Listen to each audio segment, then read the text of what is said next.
嗨，你好，我是能杰。这个时候你在收看以及收听的是由 BFN 财经所制作的《自由时事》。今天呢，我们要继续来聊安华执政2周年。我相信在这2年下来呢，大家对于安华的整个执政呢，都有不一样的想法啊。那么究竟其实安华政府它交出了一个怎么样子的成绩单，人民是否又能够来买单呢？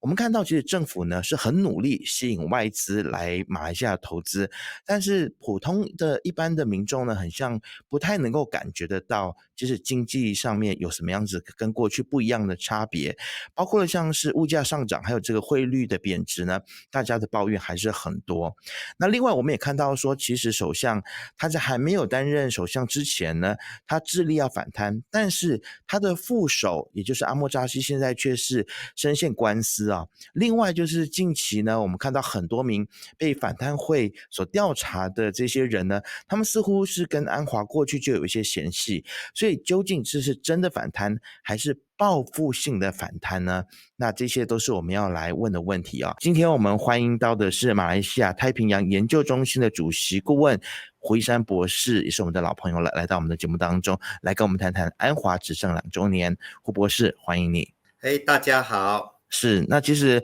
博士，你认为说安华执政2年了啊，那你觉得说，其实他现在呢，他的整个的执政的表现，你认为是如何？他究竟是不是有在他的任内已经实现了这些承诺，他过去所承诺的这些政见呢？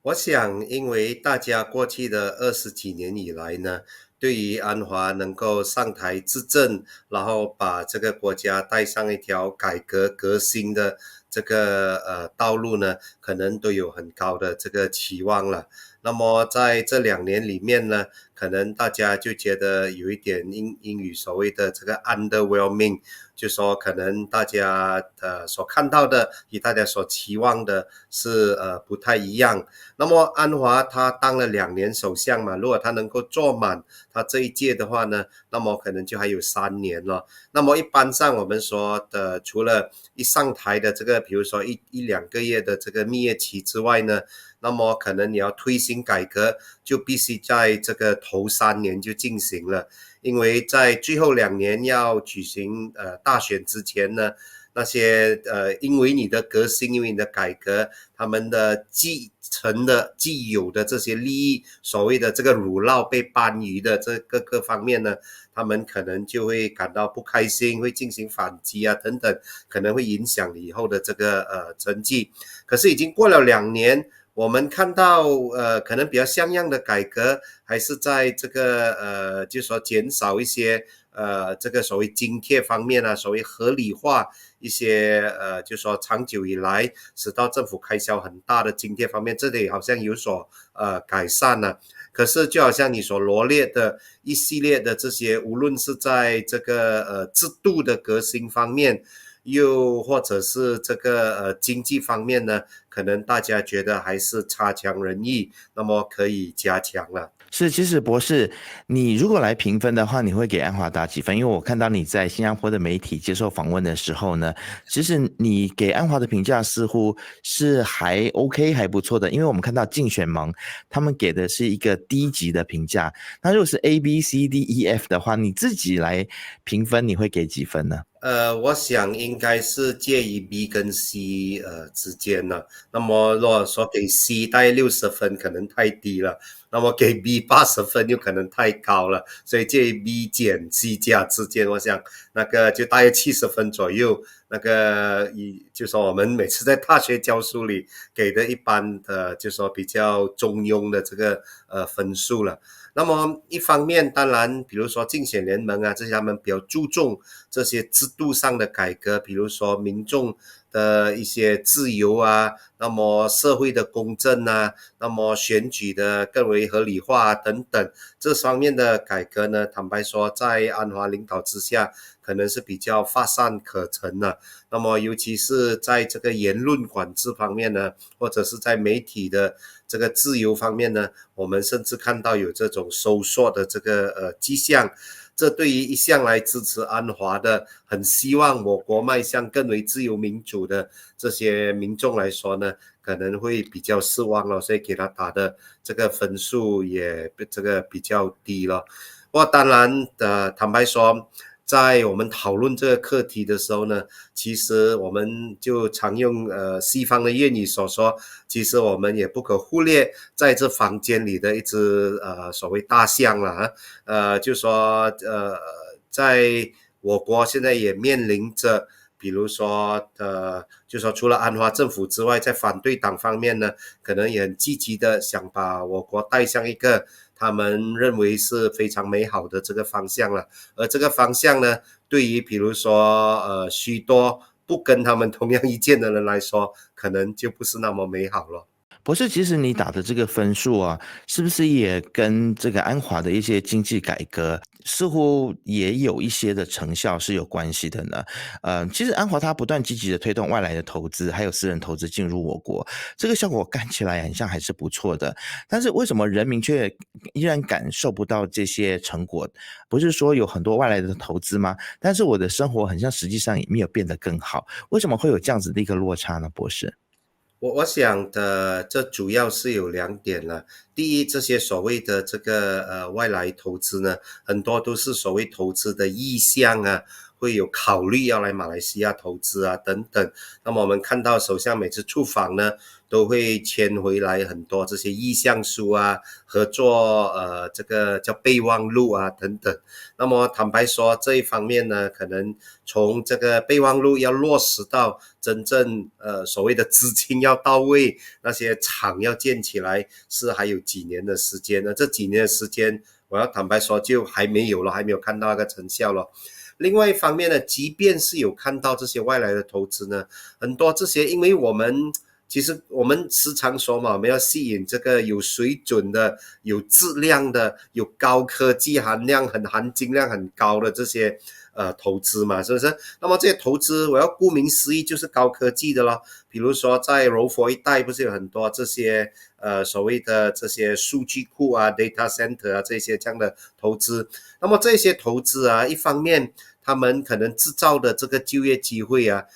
可能也不是那么多，因为顾名思义嘛，高科技嘛，那里工作的人就必须有更好的这些科技的这个背景了，那不是每个人有的嘛，所以可能就造成，就说跟以前好像7、8、90年代啊，说哇，开一间工厂请几万人呐、从乡村里进来就可以工作了，不用再读太多书了，那个是不太一样的嘛。所以可能即便是有这些投资呢，它所带来的这些成果呢，可能也只有一小撮人享受得到，那么大多数的平民百姓呢，可能还是享受不到，不但享受不到，可能还会就说尝到一些他们所带来的应该叫副作用啦，比如说有这些高收入高科技的人嘛，的雇员嘛，他们买的房子就买的比较贵了，那么就可能把整体的物价也这个带高啊等等哦。那其实我们如果看到关于安华过去强调要肃贪的这个角度的话呢，你认为肃贪或者是反贪的这个议程，其实安华现在他是不是还是在努力当中呢？还是说他已经变成了选择性的执行？副首相阿莫扎西还有前首相纳吉，最终只获判 DNAA 哦，是不是也是会有让人家觉得是有一些选择性肃贪的嫌疑呢？我说的不客气一点呢，就是说这个贪污的现象，在一般的这个发展中国家，当然也包括马来西亚，是非常的这个猖獗的，英文叫 very widespread 啊。所以在这样的一个情况下，说的更不客气一点，几乎人人都贪啊，几乎政治人物人人都贪的情况下，那么当你要所谓的扫贪的时候，第一当然会面对很多阻力了，因为你动了人家贪腐而成的这些辱闹嘛，第一。那么第二，你人总难免有私心的嘛，就是说，那么大家都贪的话，那么肯定我要抓的是先抓那些反我的人嘛，是不是？那么先抓了那些，然后再看那些支持我的人再说了，是不是？所以这个是政治的现实哦。但是就说从我的角度来看呢，有抓好过没抓，因为这个已经是入股入税的骨碎的那种这样的一个情况啊，你有抓，即便是跟他的政敌也好，什么都好，就有抓好过是完全的没抓，让他继续的这个泛滥下去了，是吧？那其实博士，你会怎么样看这个塞沙迪最近的这个判刑啊？然后被判入狱7年以及鞭刑2下，你认为这样子的判刑是否合理，还是他太过严厉呢？那作为一名国会议员，还有年轻人的偶像啊，他本来应该成为大家的榜样，来启发年轻人。但是我们如果回头看那些资深的老议员，似乎也没有做好榜样。那么对于塞沙迪现在这样子的一个判决，虽然还可以再上诉，但是胡博士你自己怎么样子来观察目前这个关于这个案件的这样子的一个现象？其实他这个判决呢，应该是我们叫做一种叫做技术性的判决。你说他当初有没有把，就是说这些款项啊，就是说从一个户口转进来户口，也许也根据法庭所说是有啦，是不是？但是为什么他要这样做呢？我相信他肯定并不是为了区那，假如我没记错吧，几十100万为了那几十100万来进他的口袋了。那个你要知道那个背景哦，那是发生在，假如我没记错的话，是在这个喜来登政变的这个前后哦，那时候这个塞沙迪他还是这个土团党的青年团长哦，那么他的党主席就是这个慕尤丁呢，想把整个党带出去，跳过另外一边，然后组织政府嘛，是不是？那么他应该是想要把他青年团的一些款项啊，赶快的抽出来，就说以防止啊这些款项啊，连款带党啊，连党带款啊，一起被拉过去对面了，因为他们总是要政治资金来运作的嘛，是不是？那么在这样的一个情况下，技术上你说是不是有所谓的移动的这些款项是有了，可是我想应该要看它的出发点是什么了。那么在这样的一个情况之下，这样的一个判刑，我的确是觉得是过分了，是咯。那聊过了这个塞沙迪的这个他的判决啊，我们来看一下。在这个公务员方面的这个问题，因为我们知道说，马来西亚的这个公务员体系也是非常的庞大哦。那面对这么庞大的公务员体系，是不是真的能够让公务员更加的有效率？也是之前其实西蒙他们在竞选的时候也不断的提起啊，他们会来认真的来思考如何去让公务员的体系不要这么庞大啊，增加他们的效率。但是我们看到安华现在呢，他也提高了公务员的薪金来优化这个薪酬制度。其实我们要问的一个问题就是，其实我们真的需要这么多公务员吗？肯定是不需要的，因为我国的这个公务员相对于民众的这比例，在全世界应该是排蛮前面的，所以就说人家其他的国家，无论是发达国家或发展中国家，都看起来都不需要那么高的比例来服务民众嘛。那为什么我们需要呢？其实这问题是牵连很广的。当初就说我们把可以说是蓄意的把一些我们的教学程度降低啊，然后就使到很多人就能够更容易的毕业出来啊。那毕业出来的话，也要为他们制造一些工作机会嘛。那么如何制造工作机会呢？除了吸引更多外商投资建厂之外，就把他们放入这个公务员体系里面了。那么大家假如有经历过我们的一些公共服务的话，有一些是做得很好，但是也有很多呢是非常的缓慢，官僚的这个作风呢是非常严重的。但是假如你说，假如安华政府大刀阔斧把公务员好像那个阿根廷的总统那样，比如说削减1/3啊怎么样的话，那么这些人下一届大选肯定不会投给安华的政府啊。所以他为了政治生存呢，他也必须继续的就说承袭下来这个这样庞大又臃肿的公务员体系了。是，那博士，我们也来看一下这个安华他的现在的一些外交政策特别是现在我们看到美国已经进入了特朗普的时代了，那中美之间的关系呢，其实让很多的小国都觉得非常的为难，因为是中美关系感觉上势必是会进一步的恶化。那小国，比如说像我们马来西亚，要如何在这个当中去求生存，就非常的重要啊。当然，在特朗普他当选的时候，我们也看到安华他开始在他的论述上面有一些的转变，包括他有说提起到说美国是马来西亚的最大的外资来源国，这个是过去我们听到这安华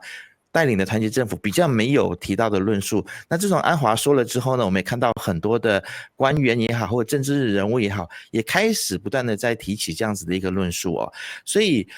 博士你自己怎样子分析，就是安华他的在美中之间他会如何来拿捏？那在美中之间，我们如何去得到一个最好的利益？我想我们做每一件事情可能都要比较深思熟虑了哈。我们先说我们的对这个跟美国的这个关系来说啦，是不是？你不能够一方面想要吸引很多美商就说继续在马来西亚投资，因为它已经是最大的外资国嘛，是不是？一方面你又希望有更多的这美商在那边投资，另外一方面你也知道美国是绝对毫无条件永永远远是站在以色列背后，永永远远强力完全无条件支持以色列的嘛，而你是完完全全强力无条件的永永远远的站在巴勒斯坦那一方，那你不是跟美国作对咯？而且不要忘记，这些你要吸引的这些高科技行业，很多是谁创立的？是谁在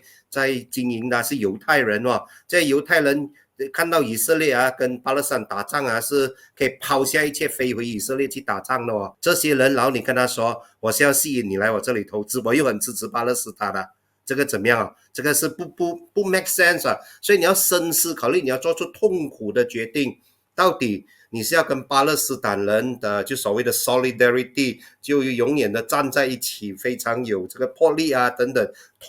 同样的宗教啊，同样的这个什么为他们的利益而奋斗，还是你要吸引更多外资？你要做出决策的话，不可以想要两边都要，没有这样的哦，这世界上没有这样两边都要的，两边都可以获取利益的这样的一个事情哦。那么同样的在中美的这个斗争当中呢，这几年来，因为坦白说，拜登政府啊，那种所谓对中国的那些各种的那些制裁啊等等，它的执行起来是半认真的执行了，很坦白说。所以比如说很多这些中国的产品啊，也会转来这里，经过这里再促销到其他国家，然后有这样的各种的情况出现了。那么当然我们也某一些人会受到一些这样的利益了。但是看起来的特朗普在这方面是会蛮严厉的执行这种这样的一些比如说制裁啊，或者是关税的这方面的一些决定。所以同样的，你也必须做出痛苦的决策哦。你要比较亲中，还是你要比较亲美哦？你不能够两边通吃的哦，这个是不可能的哦。这世界上没有那么美好的哦，你要做出一个决定，然后 stick with 那个决定哦。你不能够说想要两边去讨好哦，当两边都可以的，准备要打世界大战了咯，你怎么样站在两边都讨好啊？好，那博士，我们聊完了这个关于这个安华的外交政策啊，接下来我们来整体评估一下，就是不管是外交也好、内政也好、经济也好啊，接下来安华的任期的这段时间里面，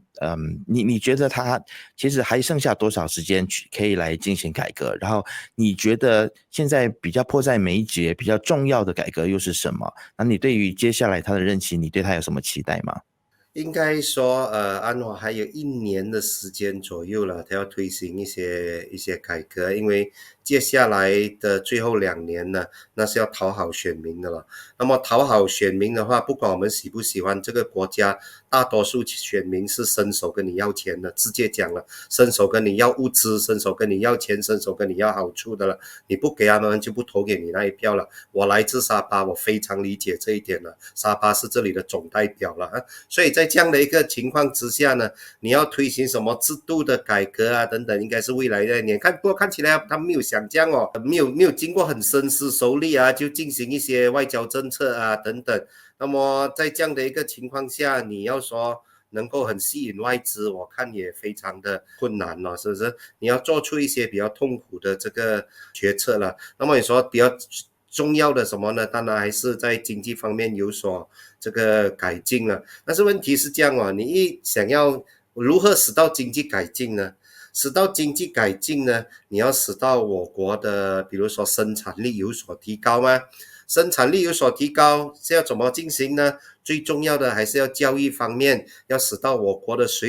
教育水准能够恢复到比如说1980年以前呢，安华自己在学校读书的那种水平哇，是不是？你假如不这样做的话，而是一直的滥发，使到我国充满各种的毕业生啊，毕业生找不到工作，把他丢进政府里面当公务员啊，你这样来做啊，这个国家是很难，就说真正在社会经济上有所这个发达的，所以这一点呢，可能要深思一下咯。是，好，那么今天还是依然非常感谢马来西亚太平洋研究中心的首席顾问胡山博士来到我们的节目当中，给我们这么详尽的分析啊，谢谢你。谢谢大家。那不晓得你对于今天胡博士的分享，你有什么样子的想法呢？欢迎大家都可以在下面留言，和我们一起来互动。记得一定要订阅、按赞、分享以及开启小铃铛，就会看到我们所有财经最新的影片。我们下次见。